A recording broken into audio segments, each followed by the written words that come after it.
আসসালামু আলাইকুম ওরহমতুল্লাহ। যে 10টি আমল করলে আল্লাহর রহমতের দরজা খুলে যাবে। মহান আল্লাহ তাআলা তার বান্দাদের প্রতি দয়াশীল ও অনুগ্রহশীল। তিনি বান্দাকে ক্ষমা ও দয়া করতে ভালোবাসেন। পবিত্র কোরআনের একাধিক আয়াতে আল্লাহ তাআলা নিজেকে দয়ালু ও অনুগ্রহশীল হিসেবে গ্রহণ করেছেন। ইরশাদ হয়েছে, আর তোমাদের এক উপাস্য, তিনি ছাড়া অন্য কোনো উপাস্য নেই, তিনি দয়াময়, অতি দয়ালু। সূরা বাকারা আয়াত 163। আল্লাহ তাআলা দয়া ও ক্রোধের গুণে গুণান্বিত, তবে তার দয়া ক্রোধের উপর প্রবল। আবু হুরায়রা রাদিয়াল্লাহু তাআলা আনহু থেকে বর্ণিত, নবীজি সাল্লাল্লাহু আলাইহি ওয়াসাল্লাম বলেছেন, আল্লাহ তাআলা বলেন, আমার রহমত আমার ক্রোধকে অতিক্রম করেছে।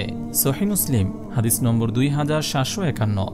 বান্দার কিছু আমল আল্লাহর অনুগ্রহ ত্বরান্বিত করে এবং রহমতের দরজা খুলে যায়। এই ভিডিওতে এমন 10টি আমলের বর্ণনা দেওয়া হলো। তা হলো, নম্বর 1, অনুগ্রহ লাভের দোয়া। আল্লাহর কাছে দয়া লাভের দোয়া করলে আল্লাহ তাআলা দয়া করেন। এজন্য মহান আল্লাহ তাআলা দোয়া শিখিয়েছেন। দোয়াটি হলো, রব্বানা আতিনা মিন লাদুনকা রাহমাহ ওয়া হাইয়্ লানা মিন আমরিনা রাশাদা। দোয়াটি আবার বলছি, রব্বানা আতিনা মিন লাদুনকা রাহমাহ ওয়া হাইয়্ লানা মিন আমরিনা রাশাদা। অর্থ, হে আমাদের প্রতিপালক, আপনি আমাদের আপনার পক্ষ থেকে অনুগ্রহ দান করুন এবং আমাদের জন্য আমাদের কাজকর্ম সঠিকভাবে পরিচালনার ব্যবস্থা করুন। সূরা কাহাফ আয়াত 10। নম্বর 2, বিবাদ মিটিয়ে দেওয়া। যারা দুই মুসলমানের বিরোধ মিটিয়ে দেয়, আল্লাহ তাআলা তাদের প্রতি দয়া করেন। আল্লাহ তাআলা বলেন, মুমিনরা পরস্পর ভাই ভাই, সুতরাং তোমরা ভাইদের মধ্যে শান্তি স্থাপন করো আর আল্লাহকে ভয় করো, যাতে তোমরা অনুগ্রহপ্রাপ্ত হও। সূরা হুজরাত আয়াত 10। নম্বর 3, কোরআন তেলাওয়াত শ্রবণ করা। মনোযোগ সহ কোরআন তেলাওয়াত শুনলে আল্লাহর রহমত লাভ করা যায়। ইরশাদ হয়েছে, যখন কোরআন পাঠ করা হয় তখন তোমরা মনোযোগের সঙ্গে তা শ্রবণ করবে এবং নিশ্চুপ হয়ে থাকবে, যাতে তোমাদের প্রতি দয়া করা হয়। সূরা আরাফ আয়াত 204। নম্বর 4, দ্বীন ও শরীয়তের অনুসরণ করা। আল্লাহ তাআলা মানবজাতিকে যে দ্বীন ও শরীয়ত দান করেছেন তা আল্লাহর অনুগ্রহ লাভের মাধ্যম।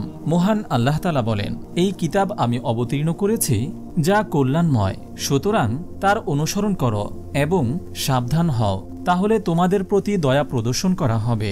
সূরা আনআম আয়াত 155। নম্বর 5, ক্ষমা প্রার্থনা করা। আল্লাহ তাআলার কাছে ক্ষমা প্রার্থনা করলে আল্লাহ তাআলা খুশি হন এবং বান্দার প্রতি দয়া করেন। ইরশাদ হয়েছে, সে বলল, হে আমার সম্প্রদায়, তোমরা কেন কল্যাণের আগে অকল্যাণ ত্বরান্বিত করতে চাইছ? কেন তোমরা আল্লাহর কাছে ক্ষমা প্রার্থনা করছো না, যাতে তোমরা অনুগ্রহভাজন হতে পারো? সূরা নামল আয়াত 46। নম্বর 6, রাসূলের আনুগত্য। আল্লাহ ও তার রাসূলের আনুগত্য আল্লাহর অনুগ্রহ লাভের মাধ্যম। মহান আল্লাহ তাআলা বলেন, তোমরা আল্লাহ ও রাসূলের আনুগত্য করো যাতে তোমরা দয়া লাভ করতে পারো। সূরা আলী ইমরান আয়াত 132।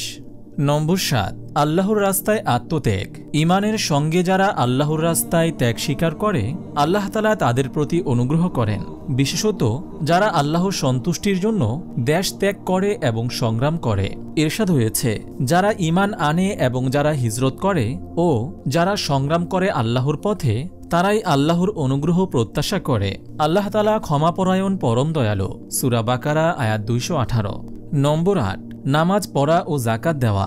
মহান আল্লাহ তাআলা নামাজ আদায় ও যাকাত প্রদানের প্রতি উৎসাহিত করে বলেছেন, তোমরা নামাজ কায়েম করো, যাকাত দাও এবং রাসূলের আনুগত্য করো, যাতে তোমরা অনুগ্রহভাজন হতে পারো। সূরা নূর আয়াত 56। নম্বর 9, উত্তম আচরণের অধিকারী হওয়া। আচার আচরণ, সামাজিকতা ও লেনদেনে উত্তম পন্থার অনুসারীদের আল্লাহ তাআলা দয়া করেন। পবিত্র কোরআনে ইরশাদ হয়েছে, পৃথিবীতে শান্তি স্থাপনের পর তোমরা তাতে বিপর্যয় ঘটিও না, তাকে ভয় ও আশার সঙ্গে ডাকবে, নিশ্চয়ই আল্লাহর অনুগ্রহ সৎ কর্মপরায়ণদের নিকটবর্তী। সূরা আরাফ আয়াত 56। নম্বর 10, আল্লাহকে ভয় করা। আল্লাহ ভীতির জীবন আল্লাহর অনুগ্রহ লাভের মাধ্যম। আল্লাহ তাআলা বলেন, আমার দয়া তা প্রত্যেক বস্তুতে ব্যাপ্ত, সুতরাং আমি তা তাদের জন্য নির্ধারিত করব যারা আল্লাহ ভীতি অবলম্বন করে, যাকাত দেয় ও আমার নিদর্শনে বিশ্বাস করে। মহান আল্লাহ তাআলা আমাদের সবাইকে আল্লাহ তাআলার রহমত লাভের তৌফিক দান করুন, আমিন। আপনি যদি এরকম ভিডিও আরও পেতে চান তাহলে এই চ্যানেলটি সাবস্ক্রাইব করে পাশে রাখা বেল আইকনটি অন করে দিন।